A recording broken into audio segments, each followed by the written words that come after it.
treatment and prevention of gingivitis.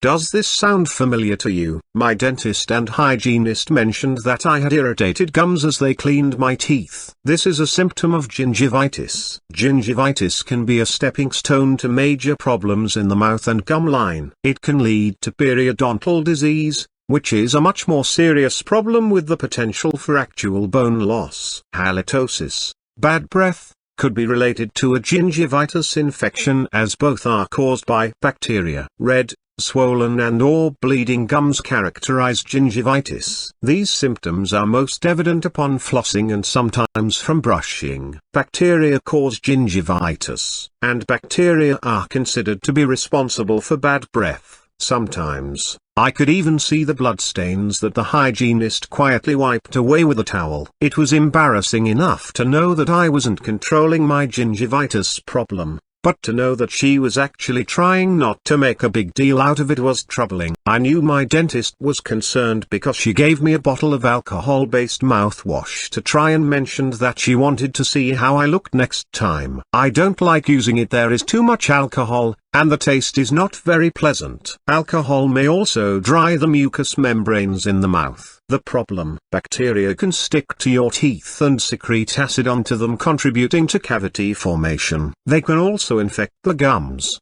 particularly around the gum line, causing gingivitis. This can manifest initially as bleeding and irritated gums. Having a lot of uncontrolled bacteria multiplying in the mouth may also lead to bad breath. But there is a natural and normal amount of bacteria in the mouth, and you will never completely get rid of them all, nor would you want to. Theory has it that it is actually the anaerobic bacteria that live in the tongue and throat that produce sulfur, that in turn produce hard to get rid of bad breath. These anaerobes create VSCs, or volatile sulfur compounds. One type is the familiar rotten egg smell. There are other odors coming from VSCs as well. These sulfur-producing bacteria may feed on certain foods, like coffee, alcohol and meats. A gingivitis problem can offer a way for bacteria to easily enter your bloodstream, and that can lead to additional problems. Systemic infections could come from this. Gingivitis can be something that makes your gums bleed easily in a mild case, or it can be the root of deep gum recession,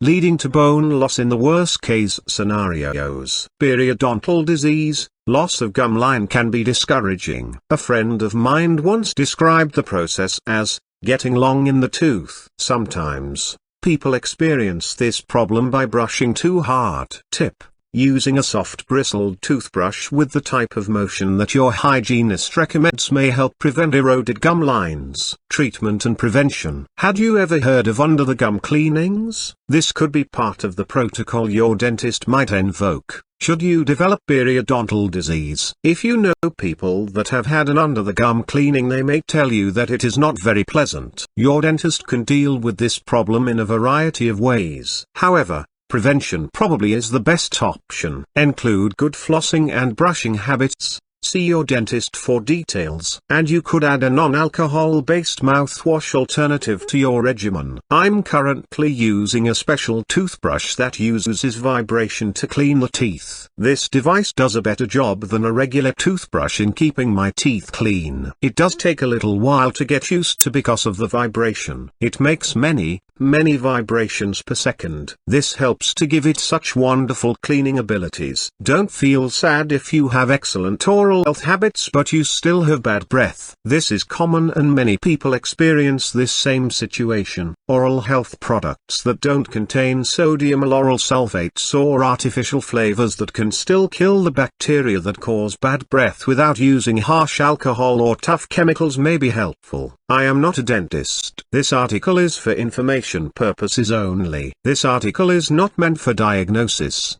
treatment or prevention, nor is it meant to give advice. If you have or suspect you have gingivitis, periodontal disease or any other dental problems, visit your dentist for a consultation.